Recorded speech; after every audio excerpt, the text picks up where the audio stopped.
World of motorsports, brought to us by our good friend Tony Morrow and the gang over at Tony Morrow Collision Center on 2nd Avenue. Take a look at our first video this morning, and we're going to show you what happened at Marshalltown on Friday evening as you watch the number 5 here. Oh, Todd Shute, hammer down. We get the green flag for the A-Mod feature event of the evening, and Shute just went on to pretty much spank everybody over in Marshalltown on Friday night, so congratulations to him. Todd Shute wins the modified race A-Main at Marshalltown. Adam Larson finished in second, Mike Mullen in third. Stock cars, Randy Brands just nosed out Damon Murdy, who was on a roll. Remember, Murdy was the guy winning everything that was thrown in front of him. He had like 3 wins in a row starting off the year. Trent Murphy finished in third place. Doug Smith wins in the sport mods, and then Austin Llewellyn takes home the checkered flag in the hobby stock division. Saturday night we were racing in Boone. Let's take a look at the last couple of moments from the sport mod division as we have Doug Smith leading and gets a little crossed up, and that's okay. Just definitely okay for Clint Llewellyn. He said, I've been watching you way too long. Takes the white flag. I guess you could say Clint was in the perfect spot at the perfect time. All he had to do was go around one time, bring it home clean, which he does, coming on to turn number 4 at Boone Speedway. Clint Llewellyn wins the sport mod race, the Frostbuster, over at Boone Speedway on Saturday evening. Lucas Lambries finished in second place, and Jonathan Logue, not John Logue, Jonathan Logue finished in third place. Jimmy Gustin wins in the modified. There's no surprise there. Trent Murphy, we saw he finished third just the night before. He ends up winning the stock car division, and Aaron Rudolph wins in the hobby stock division. Congratulations to them. Deary Brothers ran Saturday night. We have a first-time winner, Corey Zietner, from Bellevue, Nebraska, takes home the checkered flag. And a couple of locals, Todd Cooney and Daryl DeFrance, in the feature of A-Main, finishing 14th and 17th, respectively. Well, that's what was going on as dirt track racing begins, and we're getting set to race dirt tracks once again down at Knoxville Raceway, the sprint car capital of the world. And joining us in studio right now, the guy that had the best season of any of them last year in the 410 division, Ian Madsen, is here. Or should I call you Champ? Which one should I call you? Champ? Champ will do it. Champ will do it. The champion from Knoxville Raceway in 2014. What does that really mean to take home the championship, that big trophy that you have here from Knoxville? Yeah, I mean, it's just an awesome accomplishment. I've been coming over here from Australia for a long time and dreamt of doing it, and to finally get it done was it was quite awesome. You said you'd come from Australia for a long time. How long have you been coming over? About 15 years now, and I live over here now, live in Des Moines, but yeah, Knoxville was what I dreamt of winning when I first come over to the country, so to get it done was just an unbelievable achievement. We have a video of Ian and what it's like going through the paces. Look at this.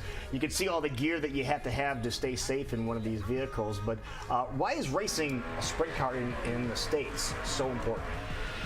Knoxville's just a sprint car capital of the world, and I think when you grow up in Australia as a sprint car driver, everyone dreams of coming to Knoxville and doing well, and I'm just very happy that I have the chance over here to do it right now and making the most of it. Now, where's your shop at? 'Cause a lot of guys that are in Knoxville either have their shops in Knoxville or not too far from that. We're based in Granger. That's a little ways away. Yeah, it's a little ways away, but it's close to our sponsors and our owner nearing construction, so it's all relative to them, and they get to keep an eye on things, and it's a very nice shop and very first-class operation. Now, do you have a chance of getting in and working on the cars themselves, or are you mainly the pilot? Mainly the pilot. We have a few guys that do the work on it, so I try to concentrate on the driving. So what do you do to occupy your time during the daytime then? There's still plenty of other stuff going on for us, and just trying to keep everyone happy and keep everyone motivated and keep us doing better and better every week. Yeah, take a look at there's the shop here. There's Ian's car in the background, but take a look at the side. How big is that shop? Do you have any idea?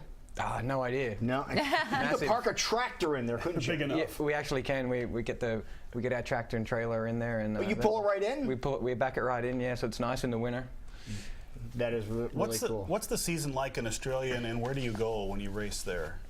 Australia it's gotten really big over the last 5 to 10 years, and we race down there in December, January, and February, and I still head down there and do some racing when it's snowing here, and it gets pretty busy down there as well. And we have about 15 to 20 Americans that head down there, and you seem to be racing the same people now, whether you're They drive you nuts and they show up in your backyard then? No, it's cool. They've really made the sport go forward down there. The American guys have showing up down there, and it's made everyone better.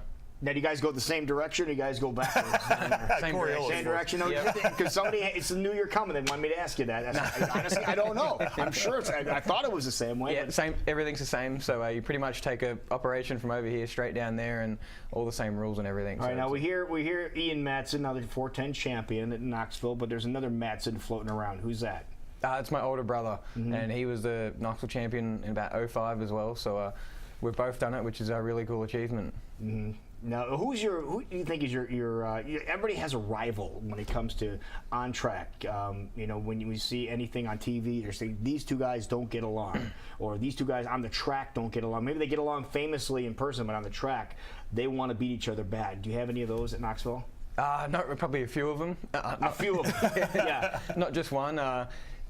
Knoxville's just insane the last couple of years. How tough the competition has been. So I don't really have one enemy, but there's a. Okay, tell me that Brian Brown's one of them. Yeah, Brian Brown, Terry McCarl. Yep. T-Mac, he'd be another one. Yeah, and probably them two are the biggest rivals down there, and as they should be, they're two of the best down there, and they do an awesome job as well.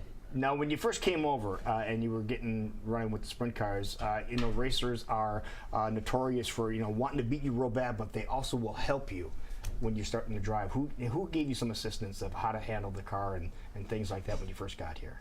Mainly my older brother. I first come over here and I just crewed for him at first, and before I started racing, and mainly him, and you know there was a few others, Brian Brown and a couple others. Are I've become good friends with them before I started racing. Isn't that crazy, you guys? That the is guys nice. you want to beat the most are the ones that will probably step up and help you first. That's nice. Good sportsmanship. Most definitely. All right, so when do we get going up at Knoxville? When do we get the season running? We start this weekend in Burlington, Iowa with the National Sprint League, and then Knoxville has their opener next weekend on April 18th. So I encourage everyone to get down there. Okay, here's what's going on the first month or so at Knoxville. If you want to go to practice night for Knoxville, that's coming up this Saturday. Free admission to that as well. So if you want to go check things out, it's just kind of, here's a little taste, Jason, as they say. Here's a little taste. You want more? Well, you got to pay for it, as they say. So a lot of things going on. We're going to be there on the 9th of May, so the trucks are going to be looking forward to seeing what's going on there. Look forward to having you there. So that is cool. Well, can you defend the title? That's the biggest question. Oh, absolutely. Not even I'll try. It's absolutely. Yep. All right. So your first race is going to be on the 18th. There is the trophy you picked up last year at the banquet, and the banquet was where last year? Prairie Meadows. Prairie Meadows again. Yep. Okay, great facility for that. So yeah, it is. You had a chance to grab that trophy there, and hopefully this year get another one. You can sit right next to it. Yep. Perfect, man. We're going to see you down there, All right. man. Thank Good you luck for to you. having me on. Congratulations, champ. Thank you very much. Ian Madsen, folks, your 410 champion from